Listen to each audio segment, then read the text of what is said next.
So, welcome to my podcast, Kate, One for the Road, and you are episode 1 of season 8. I can't believe this is the 8th season, and I'm so glad that you're on because I've watched your journey progress over the days. Like, you celebrated the other day 300 days, and what I love about you is you're so honest about everything, really, and that's what people really appreciate because we all like the truth, don't we, and no fluff around it. So thank you for joining me today.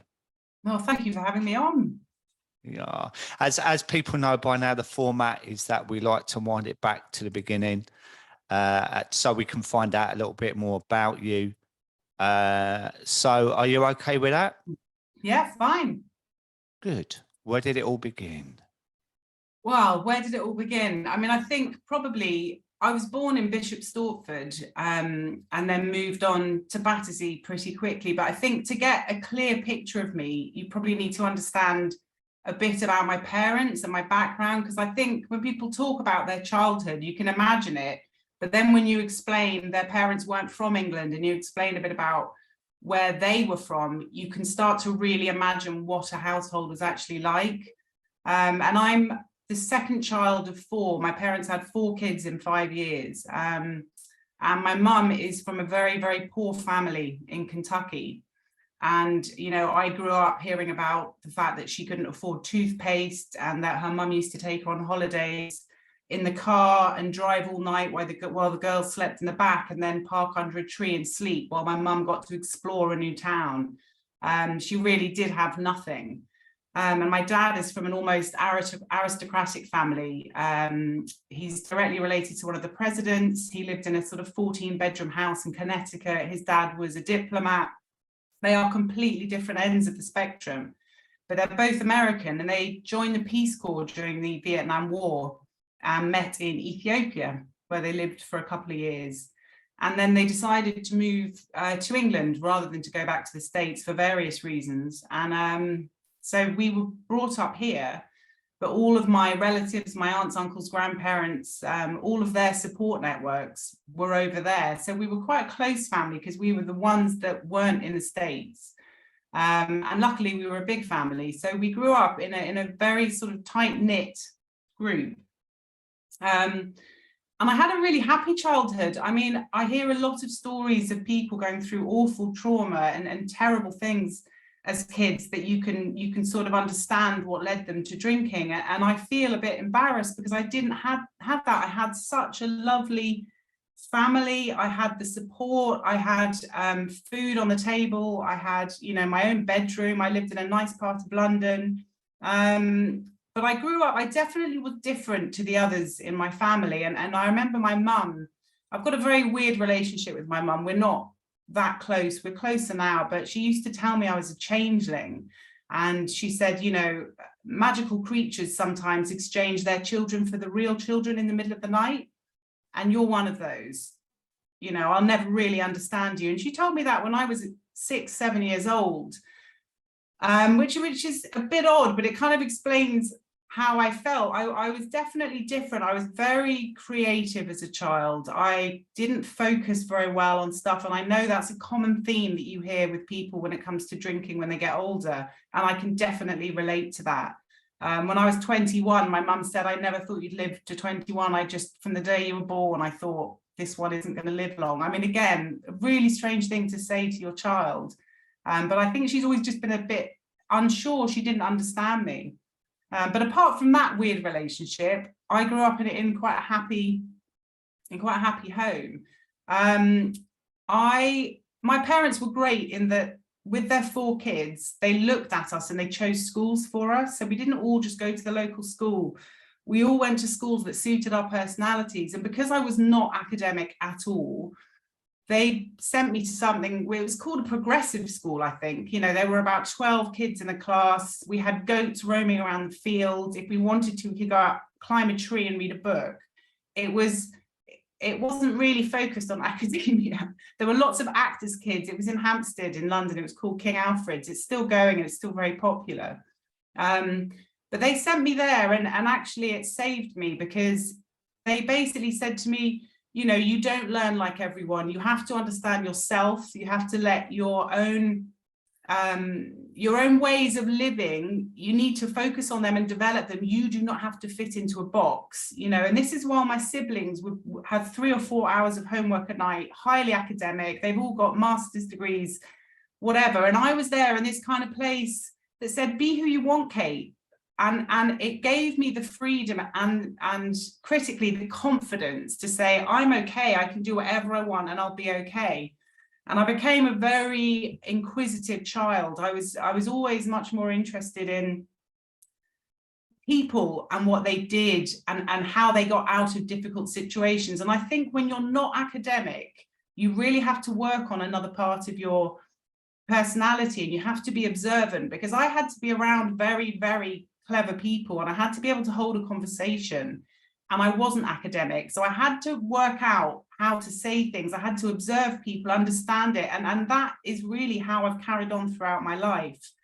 You know, I find the world fascinating, and the reasons that people do the things they do, but in a way that was the scary thing, because also I always jumped headfirst into everything and thought, I'm going to see how I get out of this. I'm going to see if I can find my way home from this really dangerous situation. And I've done that all my life. I remember doing things like that when I was 10, when I was 11, when I was 12. And of course, when you get older, the situations become more and more dangerous. But I've just always been like that. I never listen to myself. I never say, now, is this going to be good for me? Is this going to be dangerous? Is this going to leave me in trouble? I go, I'm just going to do it. I know I'm going to be able to work out how to get back. And actually, I've never been scared of dying. I've never been scared of injuring myself. And again, that's great in one way, because I've done so much. You know, I'm in my 40s and I feel like I've lived 5 lives. But in another way, I really am lucky to be alive, because it's stupid to think like that all the time. So I'm just gonna. So I grew up in a big house in Hampstead Garden Suburb. My dad was a very successful publisher, so our house was full of people. We would have sort of Roald Dahl would be there for lunch. I'd have Sunday lunch with Doris Lessing. Laurie Lee walked in on me in the bath once while he was looking for the toilet. It really was a house of dreams. It was like Mrs. Madrical's house. Always people coming in. Our door didn't have a proper lock. You just banged it above the door handle. And so many children, all the neighbors were always there. It was incredible. It was just fascinating. For someone like me, it was perfect. It was buzzing. It was incredible. But I also have my mum, who's this woman who doesn't like money. She doesn't like fame. She felt out of place. So she would make us sort of bake cookies for the Ethiopian children, and I'd have to carry them round to my rich neighbours and say, will you please buy some cookies for the Ethiopians? And I was mortified. It was so embarrassing. But actually, if you think about the juxtaposition between those two types of parents, it gave me this incredible confidence and grounding. And I really felt like I understood these two different parts of the world and then how to live. And I had real empathy for people. You know, I never took for granted what I had. I really did wake up every day and think, I'm so lucky, you know, and that's unusual for a child. And I found that out because I didn't find many people who thought like me.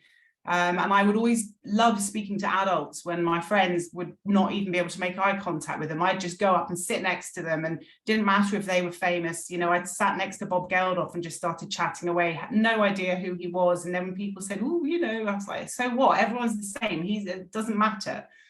So life went on like that. It was full of alcohol, my house. And that's where the word comes in, doesn't it? It was gin and tonics before dinner, wine with dinner, whiskey. And pretty much everyone drank. It was never referred to as something bad. It was always something that adults did and that I would be able to do one day. You know, we had a kind of a liquor cabinet full of these colorful things. It was like a sweet shop for adults. And it was just amazing. And everyone did it. All these people I admired, that I respected, that everyone else seemed to respect, they all drank. So for me, it was obvious as soon as I'm old enough, that is where I'm at. I'm going to join these people. I'm going to be really good at drinking and I cannot wait. And I've heard you ask people before, like, when was your first drink? And I can't remember. That's the truth. I remember having sips of wine at kind of Friday night dinner and being allowed to, or I remember being in Italy and saying, oh, children are allowed to drink here, and people going, well, have a glass of wine then. But I don't remember the first time I drank. I just feel like I always have. And I know I was getting drunk when I was 14, but I definitely had a drink before that at home. And quite frankly, no one would have cared or noticed if I had. So I'm sure I was sneaking bits here and there. But I didn't get drunk when I was a kid, but I definitely got a taste for it. When I was about 13, my dad said, we're getting divorced, which I kind of suspected based on sort of the arguments that were going on. But he sat me down and he said, look, I need to tell you something. And I'm very, very close to my dad. We're very similar, which is why I think my mother didn't like me very much. And he just said, look, I'm gay, basically. I don't know how else to say it. I always have been. And I just sort of said, that's so awful for you. I can't believe you've been forced to get married and have children. And he burst into tears. You know, he thought I would be mortified, confused. And I just thought, how awful. And I just said, are you okay? And that was basically an explosion. He told me a few months before he told my siblings, and I still haven't really discussed with him why that was, or with my siblings about that. But he moved away pretty quickly. He moved to Paris, and that's when things really changed. I was left with a mother who I didn't really get on with, who I didn't think liked me very much. And I reminded her of my father. I look like him, I act like him. And she moved to Mill Hill, he moved to Paris. And that's when I started really drinking, because I just didn't want to be at home. I would get super tenants, you know, that disgusting stuff that you really shouldn't start with, but that's what we used to drink, because I always looked much older than I was. So I would buy cans for my friends and we'd break into the local school playing field, smoke, drink, put music on until we ran out, and then we'd stumble home. And we did that whenever we could, really, you know, 3 or 4 times a week. I'd be out on the weekends. And even then, I would wake up and think, I can't remember big chunks of the night, you know, bearing in mind that was me when I was about 14. But it didn't. But you know what? You said right in the beginning that how you framed it, it was that you had quite a normal upbringing, no real trauma.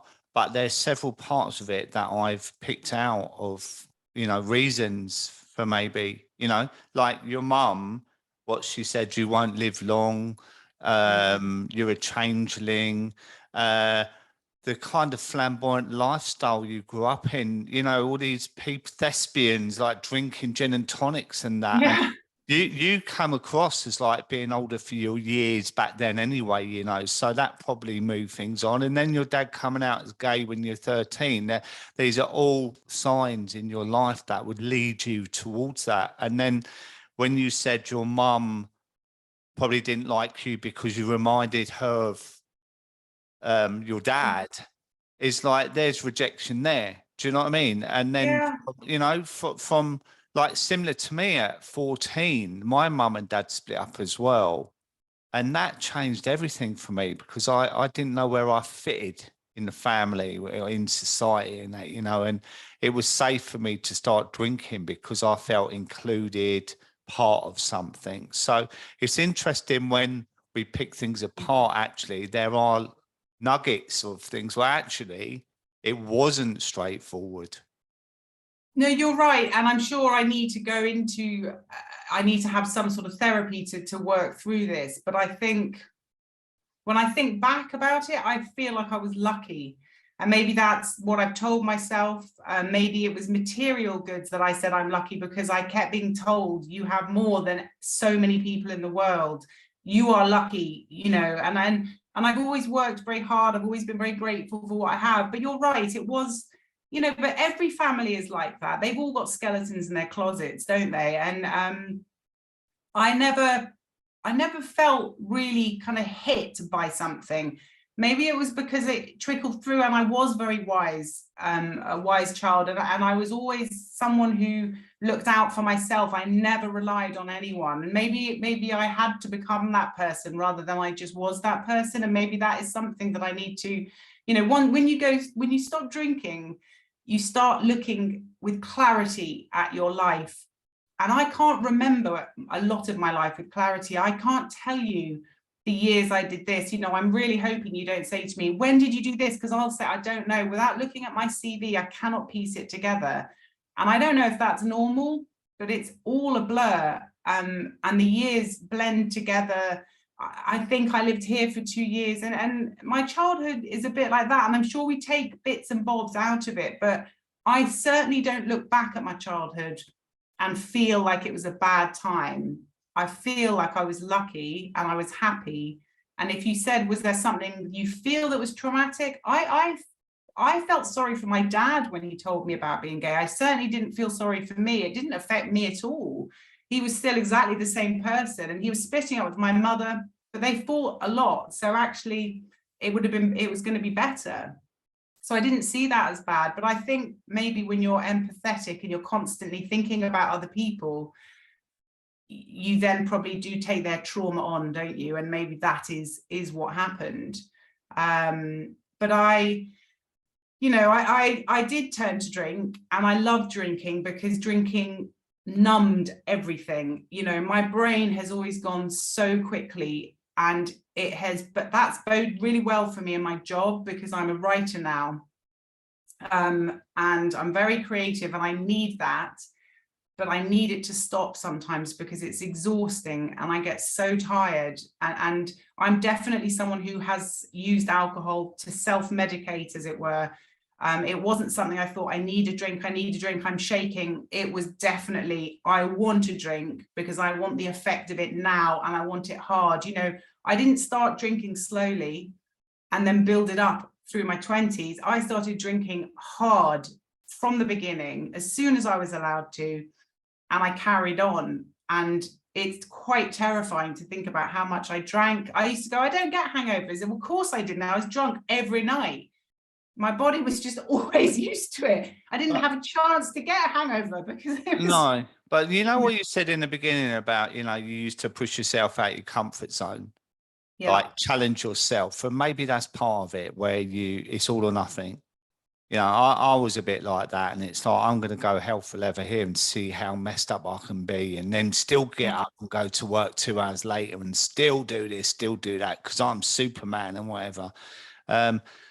And what you say about also with your mind, I can tell you think about everything, I can work that out straight away, which we'll move on later to talk about how I believe you've used that in your sobriety. But I have a completely overactive mind. My mind is like always ticking around. Someone will say something, I'm hyper-analysing it, working this angle out, and it sounds like you're the same. So when we drink, it slows that down, doesn't it? It's like a radio that you turn it down and then, I can't really hear it anymore. So I feel now relaxed, I can unwind and whatever. But we also know that at 3 o'clock in the morning, it's right up at full volume. Yeah. Is that I always think of those? Yeah, I think of those, those photos of sort of those opium dens in Thailand, and there's these people just laying all over the place with these sort of pipes. That's how I almost imagined I was inside. It just gave me like a zombie. And I didn't care because I knew that in order to be alert the next day and to deal with the next day, I needed that. That's what I thought, and of course that carried on.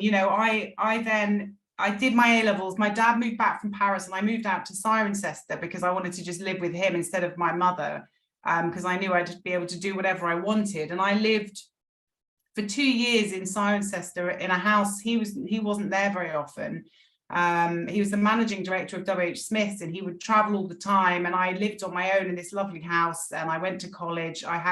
I would see people at college wearing my clothes, and I kind of go, is that mine? And they're like, yeah, we were at your house last night, great party. And I'm like, I don't even know who you are. It was mayhem for 2 years. I didn't learn anything, but I wasn't academic. I knew I wasn't going to university, and I just had fun. And And then I left and I thought, right, now I'm going to get a job. And I was really excited. I'm a really hard worker. And until recently, I've been a real morning person. Doesn't matter how much I have drunk, how drunk I've got, when I've gone to bed, I would get up at 7 o'clock. I'd be the first at work and I'd work hard. I didn't miss days off. You know, I had to keep that in line. I was proud of the fact that I was a hard worker. And part of me wanted to have a career, but it's weird because I look back now and I think, what did I do?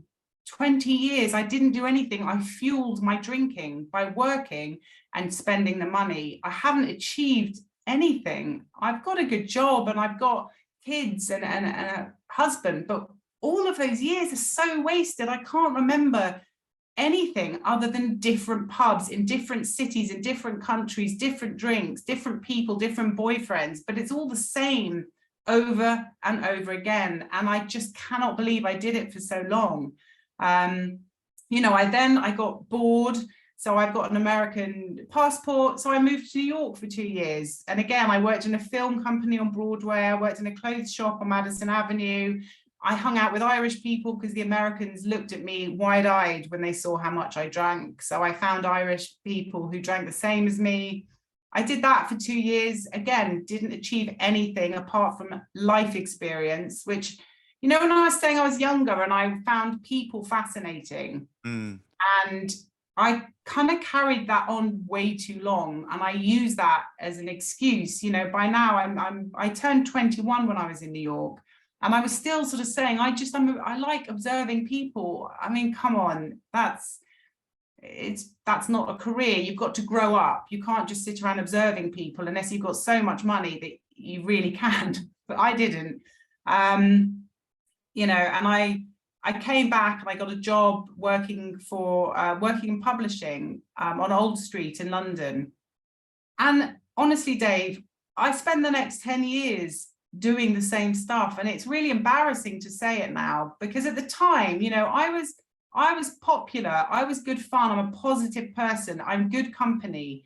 I had lots of friends and I partied.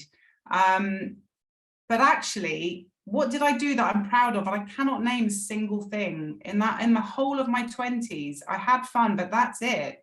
I was good at my job. I wrote Disney comics, I wrote books, I edited books. But alcohol was the number one thing on my list every day. It was the focus. And at the end of the day, where was I going? Because it was going to be a bar, or it was going to be a pub, or someone's house, or a restaurant. And, you know, I've heard people talk about the time when they started drinking alone at home. I always drank alone at home. I would, you know, when I was doing my A-levels, I'd open a bottle of wine. And when I was having lasagna for dinner on my own, studying, it was no big deal. It's like, well, that's what people do. So I never even saw that. That wasn't a warning sign. It's like, well, of course people drink at home. What's weird about that? That's sophisticated, you know. So alcohol, again, it was just always there. It was part of who I was. But you know, I remember falling through a glass shower door at my then boyfriend's house late one night, and then in the morning I woke up with cuts and stuff, and I couldn't really remember what happened, and he just looked at me and said, you need to get that replaced today. And he went to work, and I went into the bathroom and saw it and kind of remembered what had happened, you know. And then I snuck into the Groucho Club once with some friends, and I came out and got hit badly by a car and ended up in hospital. And the doctor said, you should have broken your arms and legs, but you were so drunk, you were floppy, and you just rolled off the car. These things happened to me, and dangerous things. I ended up in heroin dens in Tottenham at 2 o'clock in the morning because I met someone in the pub who became my best friend because she wanted to carry on drinking and everyone else went home. And I got on the tube with her. It's terrifying. And I look back and think, why did I never say maybe alcohol's the problem here? Yeah. And I don't know the answer to that. Is it because I loved it so much? Yeah. I couldn't, you know, is that? I relate to that. I was in Covent Garden the other day, and I think there's a pub there called the Duke of Wellington. And I remember being there, all my mates had gone home. Like, we'd been on it all day. And I was like, no, what are you going home for? And I met this dude there that was obviously dodgy, like he was dodgy. And I ended up staying with him for like 2 hours. And I thought the other day, God knows what I was thinking, really. You know, I kind of felt like when I was drunk, I had this wall of protection around me, but it was the opposite. I was Yeah. really vulnerable and I wasn't, you know, I was so drunk that I wasn't thinking straight at all. And then I started to think about all the other times, and it's scary. Um, so at what point then did you realise actually it's quite serious in your life? I think when I got into my 30s, and I've heard you mention Russian roulette before, and I've used that all my life because my friends loved having me there, but I could tell that they were starting to think, please don't let it be one of those nights where Kate's eyes turn and we know we're going to not be able to move her off the floor. We won't be able to get her home or wherever we are, and she'll ruin the night. And I could see that, and I could see them worrying about it. And that made me angry because I was embarrassed, basically. And I can say that now, but back then I couldn't. I had to turn it into something else because I couldn't admit it. And my relationships were all based on alcohol, and then they blew up, and the anger, and I just thought, this isn't me. I don't actually know who I am. And I was aware I was drinking all the time. And I actually met someone who drank a lot, and actually someone I'd gone to college with. And we started a relationship, and we both were heavy drinkers, and we'd have these rows that were pointless, jealousy, and it was all based on alcohol. And we said, right, let's leave England. I'm a writer, he's a primary school teacher. And so we got the first job he could get, and we moved to Italy. And I genuinely thought, this will be a new start. I need to really step away from alcohol and see what I'm capable of.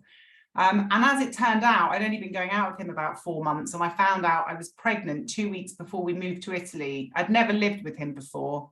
4 months dating, and I was like, but we went anyway, of course, because I wanted to go, right, let's see how I deal with this situation. I don't speak Italian, I'm pregnant, I don't know anyone in Italy, let's do it. But it meant I didn't drink for 9 months. So that was good. But after my son Luca was born, I just started again as soon as I was able to. And I did think, why do I give up alcohol? Because I don't want to harm my baby. But yeah, I'm willing to do this to myself, because the fact that I've said I'm not drinking because I know it's dangerous means that I am aware it's dangerous. But it's okay. I'm someone's child, but it's all right for me to do it. And these sort of thoughts, and being a mother, and who do I want to be? What do I want them to see? Those thoughts started going through my head. So I would say it was when I had a child and I moved to Italy. That's when I really had to start facing, and also I was getting older. It was starting to be embarrassing. It wasn't cool anymore. The people I knew did not drink as much as I did every night. They drank a couple of times a week. They didn't have a problem, and I was just still drinking all the time. So definitely It's really two things there. It's goes to show the power of the mind. When I often talk to women when they say, "Oh, I become pregnant," and I say, "So you stopped for 9 months without even there being a single issue there?" No, I just stopped, and then you have the baby, and then it's all wet the baby's head. Just have a drink, and they start again. That's the power of the mind, right? That you can actually just stop, right? Yeah, And absolutely. also the other point I was going to make is where I talk to a lot of people where they have real problems with drinking is that people that don't reach a certain age, that they naturally it fizzles out. Do you know what I mean? Responsibilities of job, marriage, kids, and it all slows down. With us, it doesn't, and we carry on like these Trojans that we believe we are in our head, marching up the mountain. We can still do it. We're there, and it's an eye opener, isn't it? Yeah. I always remember I read Jimmy Nail's autobiography, right? And he was in a club. He was about mid-40s, right? And he was absolutely blotto. And as he left, one of the bouncers said, and I can't do a Geordie accent, but he said, "Hey, Jimmy lad, aren't you a bit old for this kind of thing? And it made him really, really think, Jesus, I'm going home to a wife and kids, and look, I'm not 20 anymore, like clubbing, and I'm a fool. Yeah, and that's a really good point, because something that I've always wondered is, why didn't anyone ever tell me to slow down? Why didn't anyone ever say to me, Kate, your drinking is not good, it's dangerous, it's out of control? The one person who said it to me was my mother, and she said it in such a nasty way. I didn't speak to her for 2 years. But none of my friends, none of my partners, even the guy whose shower wall glass thing I fell through, carried on going out with me. I mean, he's crazy. What, you know? Well, would it have actually made a difference? Because would it? No, No, but because it you would have come across planted a really, seed, really, Dave. It would have well. Maybe he wasn't ready. You know, like so many people said to me, mate, your drinking is off the scale. Yeah, I know, it's great, isn't it? Like, I think you need to be ready You in your do. I head. mean, would you tell someone now? I don't know, because I think if I saw someone with a problem, I would probably say I was like you, and I would have to say No, something. I it's would different never now, isn't tell it? someone to stop. It's Ever. different, like, because Yeah. we know so much more now, and I would frame it in such a way that it wouldn't come across as judgmental, because I know how Yeah. that feels. I do understand about the seed, you know, like you might say something on social media that will plant a seed, and I do understand the power of that, but you feel incredibly similar to me, like you kind of do what you want to do in your way. I've always been like, I've been really self-sufficient. You know, my mum left when I was 14. My dad met someone really quickly. So I had to grow up quickly. I had to adapt to a million situations. I'm really good at fitting in with all kinds of people as well. So I could go in a pub and there'd be a solicitor. I could have a chat with him, a funeral director, a builder. Like I could adapt to any situation, you know. So I've become really streetwise, really young around people, you know. So I could talk my way out of anything. I could talk myself into anything, you know. I was going to say, and that's it. I could talk myself into any situation, any party, any group. I could always be the right person for them to go, come with us. And I could hop around wherever I wanted to go. I could be adaptable. And that is something that's a unique skill. Yeah. But that's pretty much all I've learned in my life. Well, that's not true. Maybe that's unfair, but it's definitely that I was always watching, and when I was aware of what I was doing, and it's funny because, you know, the fact that I drank again, and then I had another child, I came back to England, and I thought, I don't want to be like my parents in that alcohol is everywhere and the kids see me all the time. You know, I'm aware that I want to be someone they're proud of, that they look up to. You know, I don't want to be this drunk person going around going, oh, I understand people, but, you know, well, I haven't really done much with my life. But I still drank and I stumbled, and my kids have seen me blacked out. My kids have seen me slurring. They've seen me falling in the curb on the way back from the pub after school on a Friday. And I kept saying I can stop when I want, because I could have a day off. If I didn't have that one glass, I wouldn't have those urges, and I didn't drink during the day. So I kept saying to myself, I need it. I don't need it, I want it. But then I knew I was embarrassing myself. I knew that I was not being the mother I wanted to be, but my kids were clean, they were fed, they were happy. I went to all the sports days.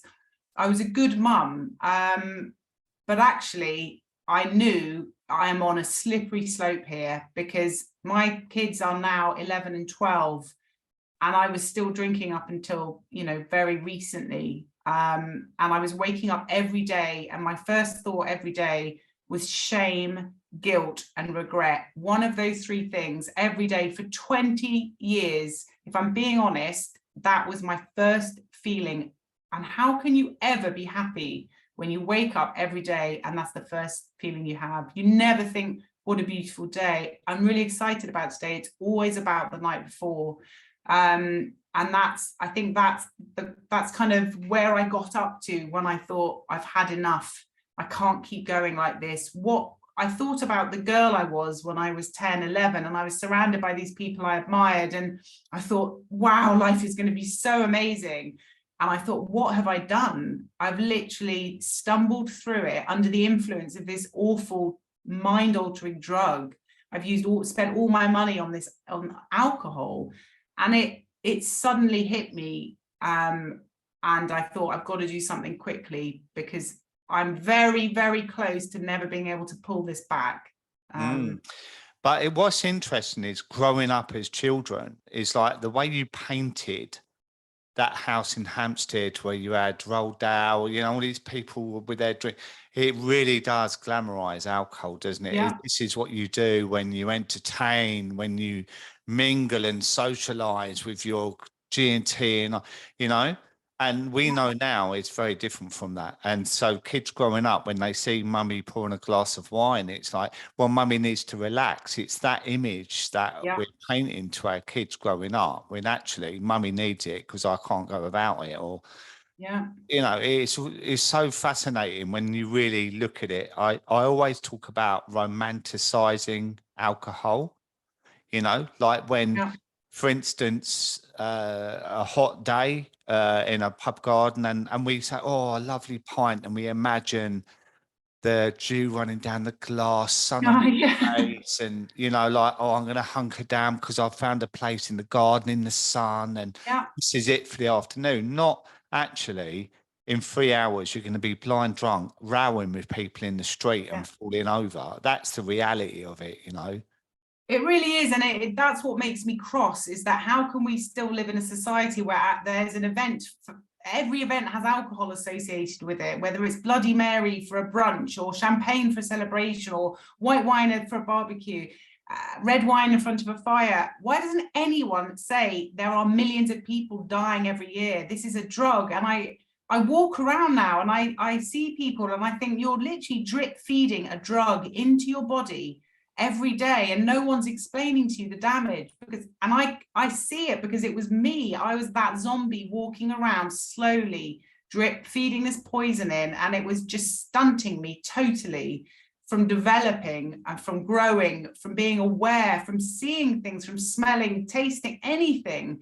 It was keeping me as I was when I was a child. Before I started drinking, I didn't develop at all the way I should have, and that's how I see it now. And actually, I'm really angry. And when I've got more time under my belt and I feel like I know enough, I really want to fight big alcohol, because I think if you introduced alcohol now, it would not be legal, would it?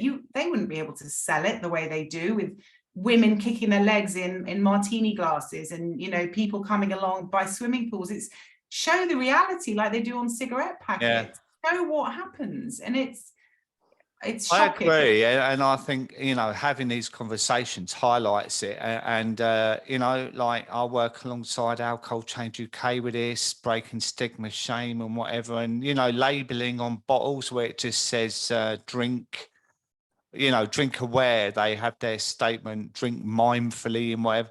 You know, it's ludicrous, but that's a whole new conversation. So when you stopped, was it your first attempt? No, I stopped about a year before, during lockdown, and I tried to do a 100-day challenge on Soberistas with Lucy Rocker's thing, and I did quite well. I did 2 months, and then it was sunny. I had a barbecue. I was bored to death. I was homeschooling. It was just, I was bored. And I just thought, I'm going to have a glass of wine. And that was it. I then drank heavily again for 6 months. It didn't take me weeks and weeks. That one glass meant the next day I drank, and the day after, I was totally back to where I was. It was done. And I just thought, I can't go back to day one. I did so well. I did 64 days or something, and the thought of starting again doesn't interest me. I tried it, but actually I was really disappointed with myself, and I was sad, but I was just enjoying drinking again. And I just thought, well, I've done 2 months. I've proven that I can do 2 months. I'm not an alcoholic.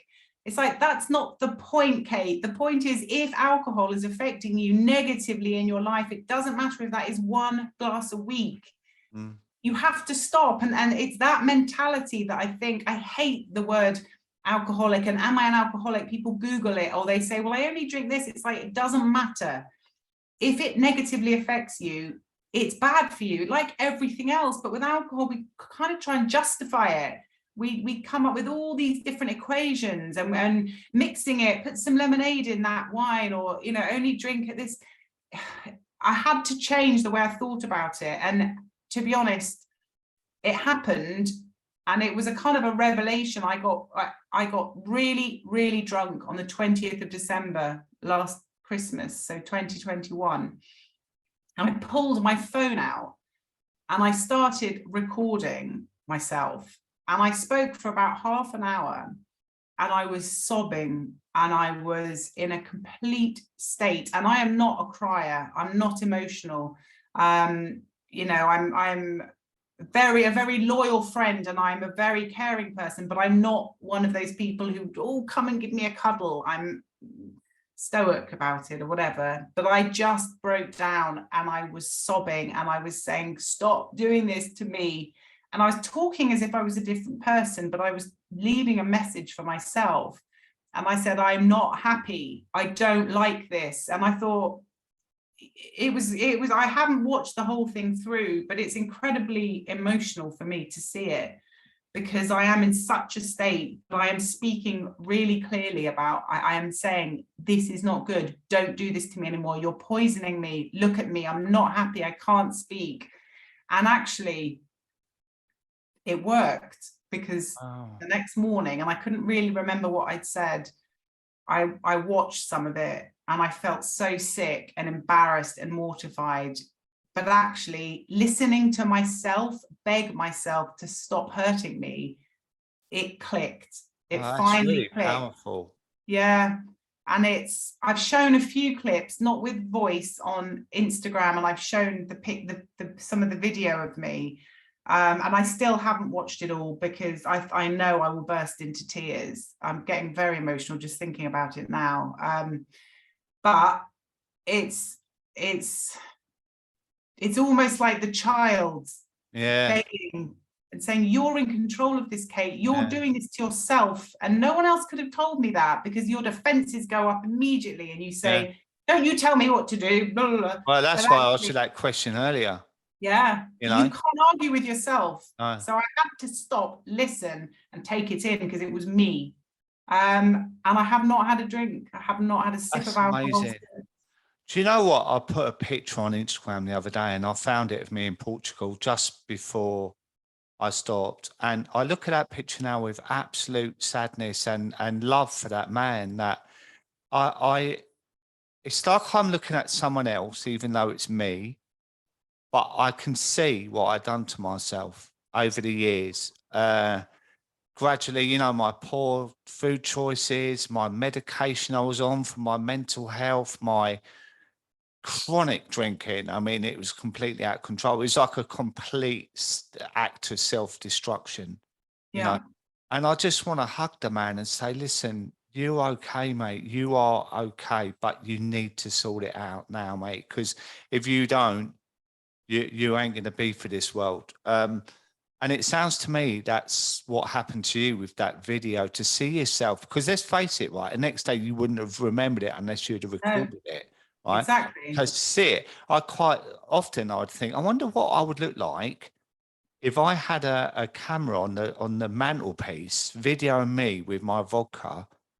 You know, like this, like you speed it up over the hours and hours, and where I would just end up slumped over, like passed out. It would be really sad. And it sounds to me that's what you did, and it is really like powerful. It was powerful, and actually I felt all of the courage and the knowledge, and you know, I am a smart person. I am not an academic. I'm not very well educated. I haven't got degrees. I'm not academic at all, but I'm a smart person. I'm streetwise. And if there was ever a disaster, you would want me there because I'm calm and I look at things.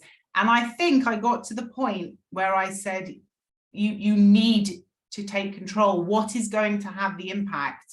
Because it's either going to be an accident, which is going to be horrific and is going to injure you or someone you love, and it's going to be your fault because you're drinking, or you've got to do something. And I think my subconscious, even though I was 2 bottles of wine in, said, this will do it.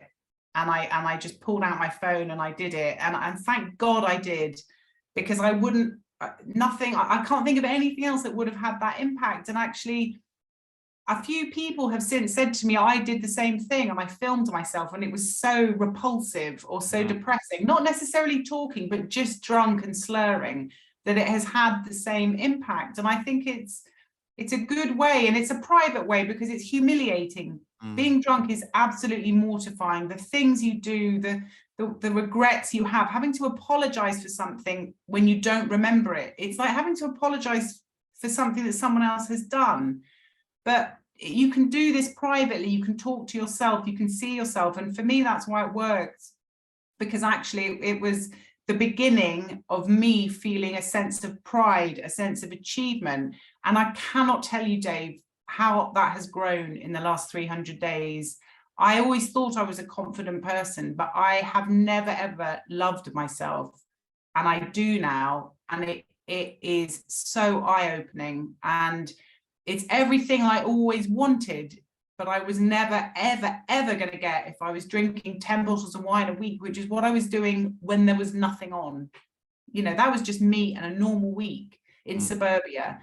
So I just, something had to happen and it had to be dramatic, but I didn't want anyone to get hurt. And for me, that worked. And it has just been life-changing. It's been the biggest thing that's ever happened to me, giving up alcohol. And I had no idea it would be so far-reaching. I thought it would literally be me not drinking in the evening. I didn't realize it would affect my work, my relationships, how I've lost a stone without trying, purely because I'm not guzzling 1,000 calories a night. You know, I just, everything seems brighter and life is more interesting. And I've suddenly discovered mornings, which I haven't seen for 20 years. I know. They're real and they're amazing. You know what?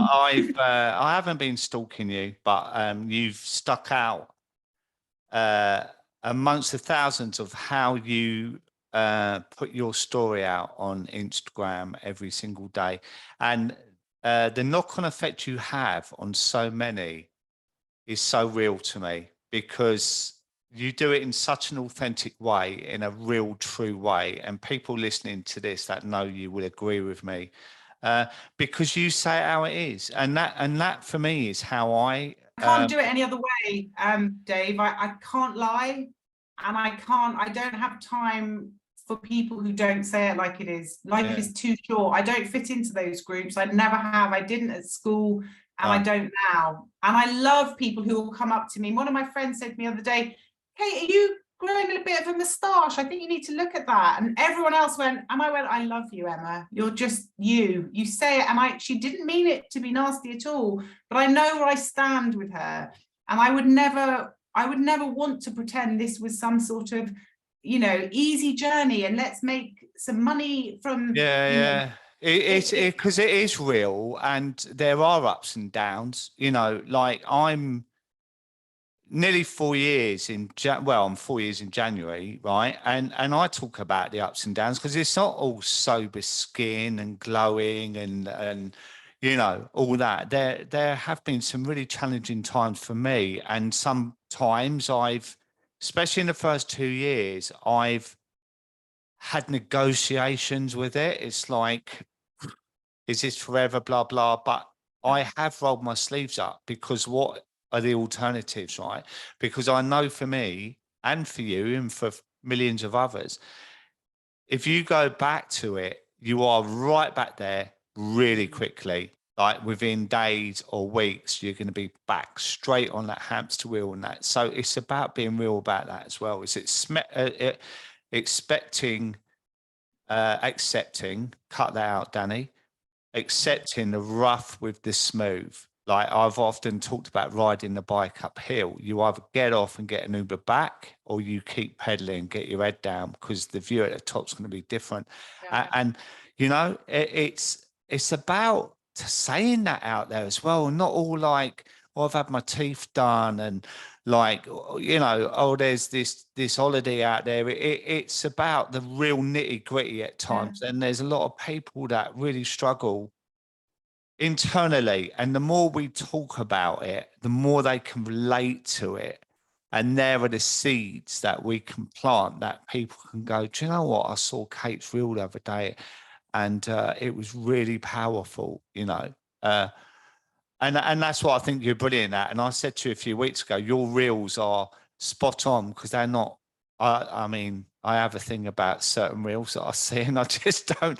It's not my age, right? I promise you. I'm quite young-minded, but I just don't understand them.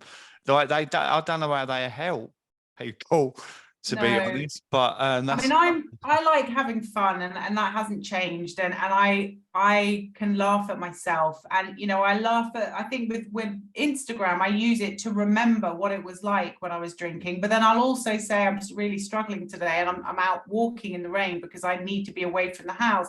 And it's, if I was just one person, everyone would know, and then you just don't trust people. And also I set the Instagram account up for me as well, to be accountable. I'm not worried about how many people follow me. I'm doing it because if I'm out there every day saying something, I'm less likely to drink, because I cannot go back. If I go back, it will be the end. It will be awful, because I know I'll give up inside. And I'm so happy, and it scares me to think of anything that might happen that might push me there. But as you've said so many times, the community is the most honest, caring, generous community out there, and they have saved me without a doubt, including you. And it's only through listening to authentic people talking about things and saying, I am not alone, and that makes so much difference in the world, with everything, but with this especially. It really does. And your kids, like, how are they now with you? They're great, and they actually leave notes whenever I have like 9 months or 10 months sober. They leave me notes, and they tell their friends, my mum doesn't drink alcohol anymore. They're willing to be in my Instagram videos, which is rare for kids that age, but they're so proud of me. And I'm very open with them. Again, I have no filter. I can't pretend. So I say, alcohol was bad for me, and did you struggle? And they was like, yeah, it was always fun at the beginning, but then we could tell it was going to get, you know, and then we'd get a taxi home, and you were loud, and you and dad would argue, and I need to hear that from them, and I need them to hear me say I've changed. And I think they're young enough, and I think you can do this at any age. Yeah. But I feel like they will know me as a non-drinker when they become adults, and they'll understand how dangerous alcohol is and what it can do. Yeah, definitely. Education's everything, you know, and I've talked before about that talk I did in the college, and I'm going to do another one early next year as well. The impact Brilliant. of that knowledge that we can give them without judgment, without like telling them what to do. You know, I merely said, you know, you don't have to get drunk and have a good time. You can have a really good time without it, or don't be afraid to say no if you've got a big exam in the morning. And this is what the effects of alcohol can do, because we all go on about labeling and stuff like that, but we're there to let people know their dangers, you know. And the more of us that talk about it openly, the more people understand it. And I'm sure there's so many people listening to the podcast now that are still drinking, but they're on the cusp. You've already said about the video, which I think's really, really powerful, because photographs as well, you know, looking back at your drunk photographs at the time you're drinking, it's, oh my God, look at me, I was a right old state and whatever, right? But when it becomes a real problem, you look at it with shame and embarrassment, right? What advice could you give to people on the cusp now that are sort of sitting on the fence, knowing that they've got to do something, but they're not quite sure? What would you say to them? It's a really tricky one, because I want to say something that everyone will go, yes, but I don't think that exists. We're all different.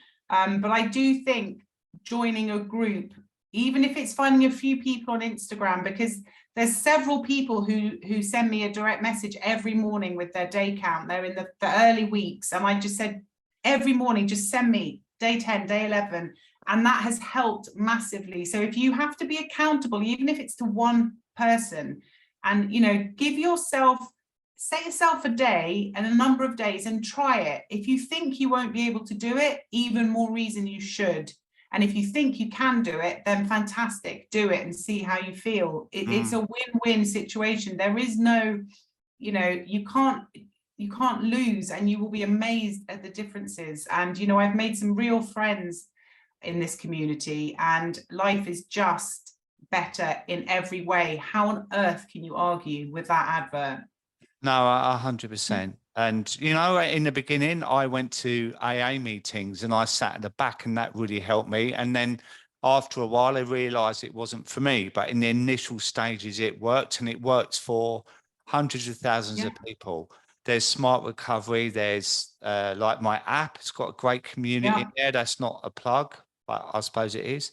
All right, let's also talking like you do a lot of coaching, and I think hearing yourself say things to someone in a private space is so valuable, because again, it's hearing yourself say things. You're not being told, and even you asking me questions here and listening to me and me hearing myself explain it to you, it's so beneficial, because I'm not being told by someone else, I'm hearing it. And I will remember that, and it has an impact. So I think coaching is really good as well. I think it's a great thing, a great starting point. Do you know what? A lot of people come on and they just start crying and they feel embarrassed. And I say, please don't, because you're letting out years and years of shame, anxiety, because how many people can we actually have that open conversation with, unless they understand? And I think that's a really good point, actually. There are amazing coaches out there, and to be able to just sit there peacefully like we are now and have this conversation can be really cathartic. Definitely. Groups, let's not do it on our own. We don't have to. In the old days, it was just AA, but there's a million communities, Facebook groups, Instagram groups, apps, so many communities. By speaking the truth, being true to yourself as well, and seeing alcohol for what it actually is. Let's not glamorize it as this thing that, good day, bad day, any old day. It helps me relax. It gives me confidence. It's actually, all very short-lived, and let's see it for what it is and keep spreading the word. And I want to ask you before we go, because it's coming up to the hour now, how about the next 300 days? What does that look like to you? Oh, well, I'm gonna get through the year, and then I'm going to do something. I feel lucky that I've managed to do these 300 days without any big trauma or drama, and that's worried me a bit. I think I posted about it recently, but I've always been someone who likes helping other people, and there are lots of people out there who are writing incredible books, who are doing coaching. I want to fight against this trickle of lies that is coming into and I don't care if I say, look at me, look what happened to me. And I was someone who no one said you've got a problem. I want to awareness is my passion. I want people to see it, and I don't mind humiliating myself or saying this is what happened to me if it helps other people realize how damaging alcohol is, because it is a terrifying, scary substance, and it's something you can buy in buildings on every road, and that's even more scary. So I really want to have a voice. I want to speak out, and I want to just say, be aware of what this can do to you, and understand that there are options. That's my small idea. That's a big idea, and I think it's amazing. I think you're amazing as well, and I can see you doing that. You have such a voice out there, and I think you're brilliant. And I've really, really loved this podcast. I'm so glad you're on my first episode of season 8. So thank you so much. You, Dave. I've absolutely loved it. Thank you. Oh, it's my pleasure. And I will put all your details in the show notes, how people can find you. and follow you. And thank you so much. Thank you.